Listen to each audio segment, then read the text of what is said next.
శ్రీకృష్ణ పరబ్రహ్మణే నమః. శ్రీమద్భగవద్గీత అత షష్ఠోధ్యాయః. 23వ శ్లోకం నిన్న చెప్పుకుంటేమి.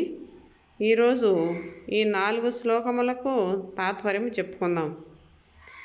యోగ సేవ బలము వలన లొంగిన చిత్తమునకు ఏ చోట ఉపశాంతి చేకూరుచున్నదో శుద్ధాంతఃకరణమందు ఆత్మను దర్శించి యోగి ఏ స్థితి యందు సంతృప్తుడై ఉండునో, ఉత్తమోత్తమైన సుఖమిద్దియో, ఏది ఇంద్రియములకు అగోచరమై కూడా శుద్ధ బుద్ధికి అందుబాటై ఉండునో, ఏ చోట చేరిన వారికి మరి చలనము లేదో, దేనికంటే మించిన లాభం మరి ఒకటి లేదో, దేనిని పొందిన వానికి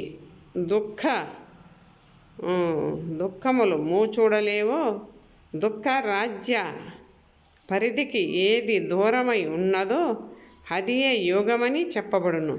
అట్టి యోగమును పట్టుదలతో ఓపికతో ఆచరించవలెను. జై శ్రీకృష్ణ పరమాత్మకి అని భగవంతుడు అర్జునుడికి చెప్తున్నాడు. అలాగే మనము దీన్ని ఆచరించి తరిద్దాం. జై శ్రీకృష్ణ పరమాత్మకి జై.